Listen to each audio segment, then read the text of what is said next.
Hi, this is Pastor Steve of the Church of the Nazarene. This morning, I'm going to talk a little bit about how Christians fight or don't fight. Which is it?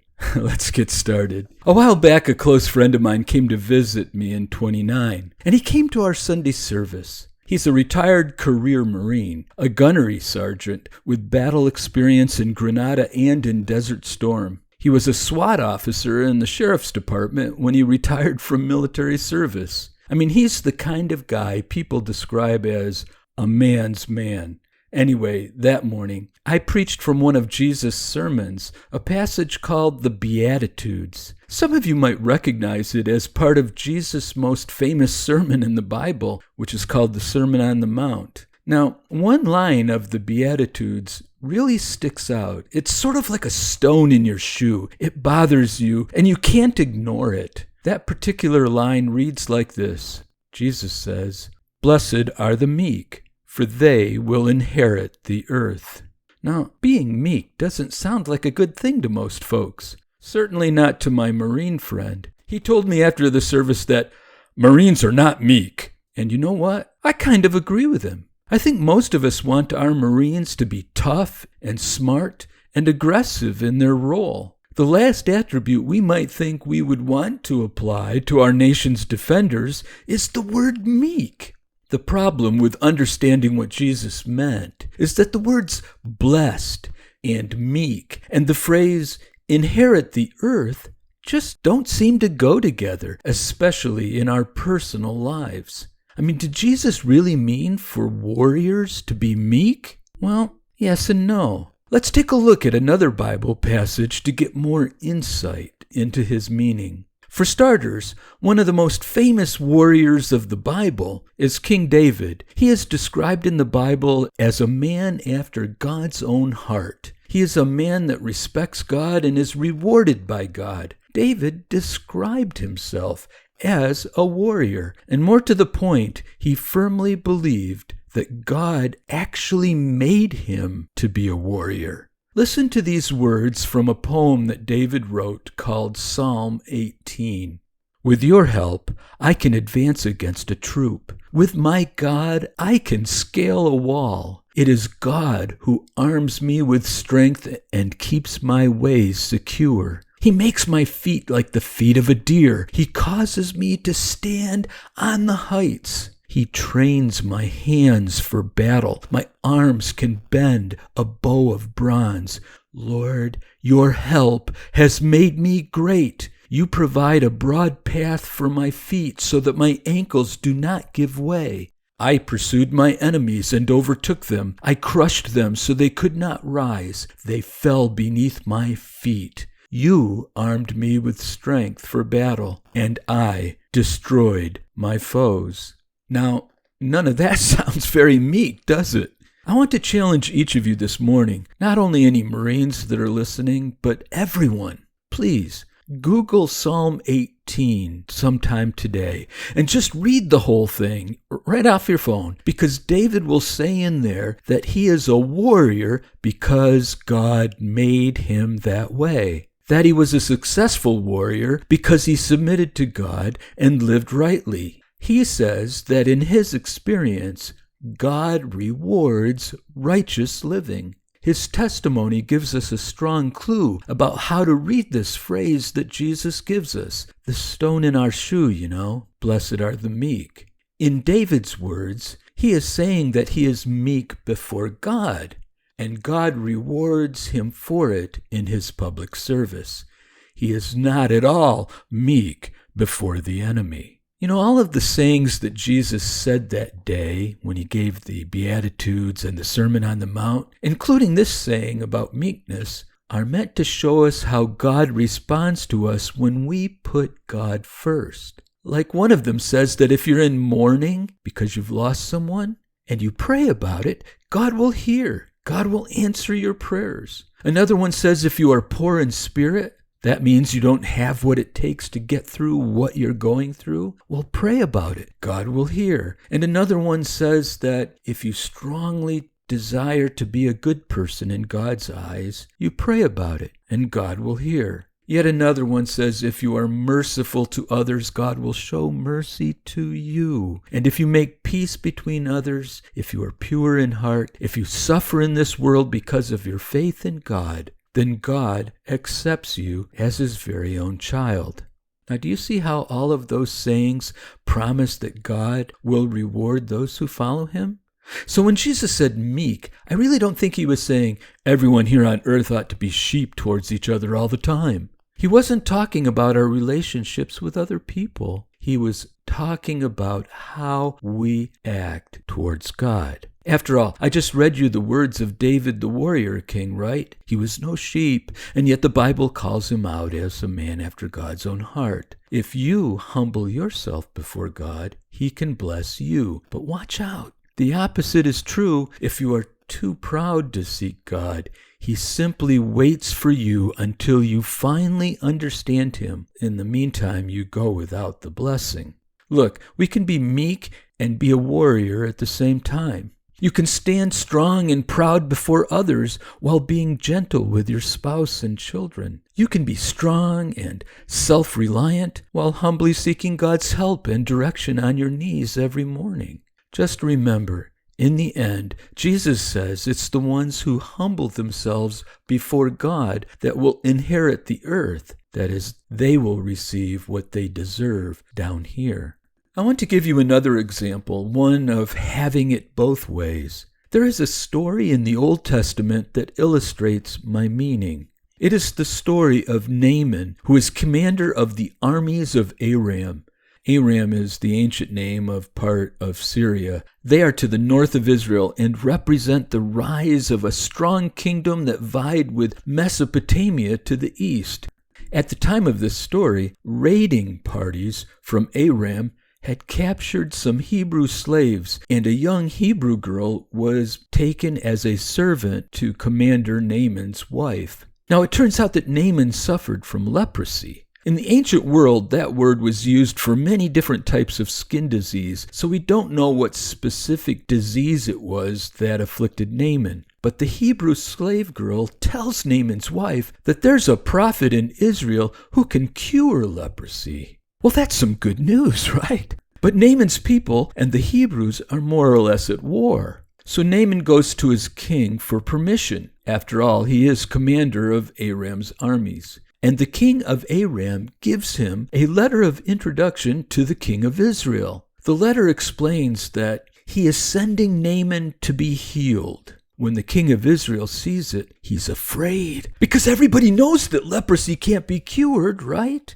But the prophet of Israel hears about it, and he tells the king to just send Naaman over to his place. Well, the prophet we are talking about is named Elisha. I talked about him last week, if you recall. Elisha is filled with God's Spirit in ways that, well, we can hardly comprehend.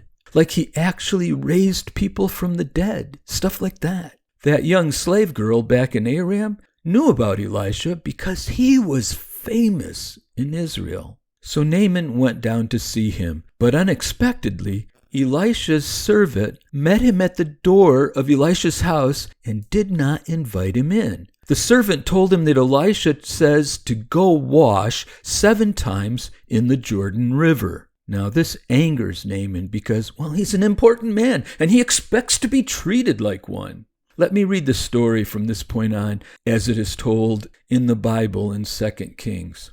Elisha told the king of Israel, "Have the man come to me, and he will know that there is a prophet in Israel." So Naaman went with his horses and chariots and stopped at the door of Elisha's house. Elisha sent a messenger to say to him, "Go, wash yourself 7 times in the Jordan, and your flesh will be restored, and you will be cleansed."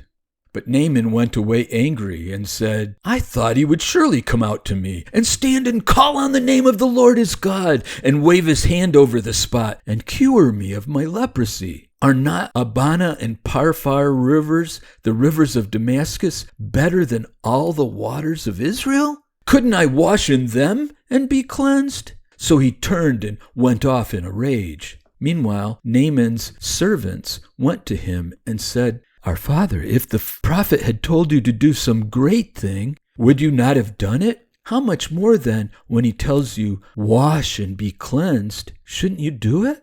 So he went down and dipped in the Jordan River 7 times, as the man of God had told him, and his flesh was restored and became clean like that of a young boy.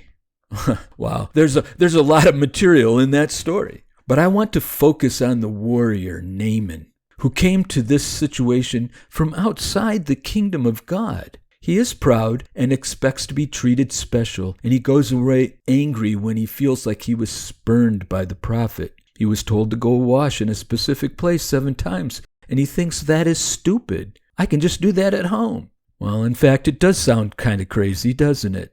But let me tell you, my experience is that often when we cry out to God for help, God requires us to be humble before he delivers us. The question for Naaman was, can you submit to this command? At first, apparently not, but the humble servant next to him does, and artfully talks him into doing it. And he does it, and he is immediately healed.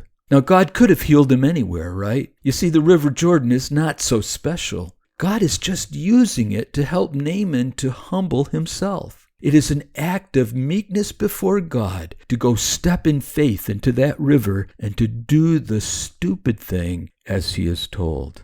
And he does it, and he is healed. Well, Naaman, after this, is blown away. Let's continue reading the story from the Bible.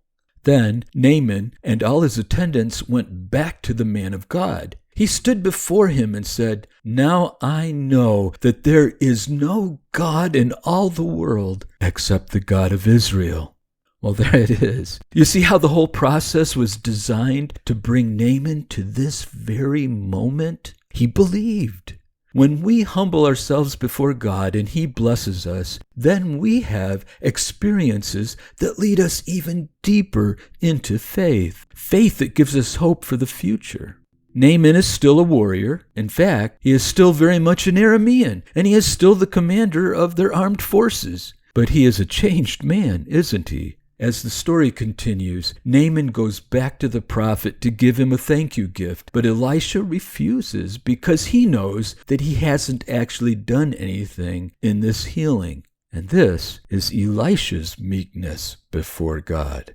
Well, as it turns out, Naaman will give his thank you gift directly to God. He asks permission to bring home with him some bags of soil from Israel to build an altar to the God of Israel back in Aram. Listen to this passage. Naaman said, "Please let me, your servant, be given as much earth as a pair of mules can carry, for your servant will never again make burnt offerings and sacrifices to any other god but the Lord of Israel. May the Lord forgive your servant for this one thing. When my master enters the temple of Rimmon to bow down, and he is leaning on my arm, and I have to bow there also. When I bow down in the temple of Rimmon, may the Lord forgive me for this."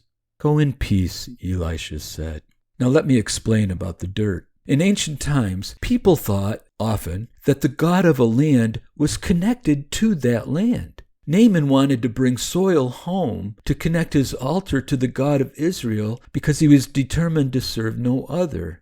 Now, the theology of soil is not real great. The dirt doesn't matter. But his humility before God is the key. God looks on the heart and knows that Naaman is now a believer. And knowing that, the prophet Elisha says, "Go in peace, take your dirt."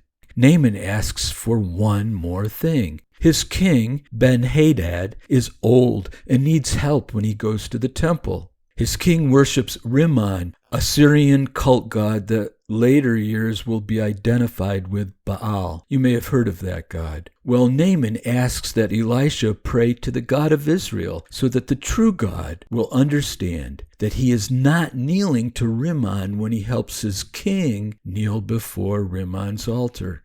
Elisha's simple answer tells him not to worry about it. Elisha knows that as long as Naaman is meek before Yahweh in his heart, the temple of Rimmon is meaningless.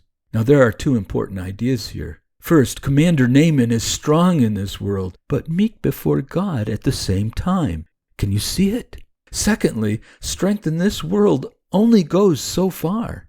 He must carry his king, his boss, into the temple of Rimmon. Even today, government sometimes tells us to cooperate with things that, we think are wrong. But the Bible says we are to trust God and be a good citizen, just like Naaman. He worships God even while he does what he has to do for his king.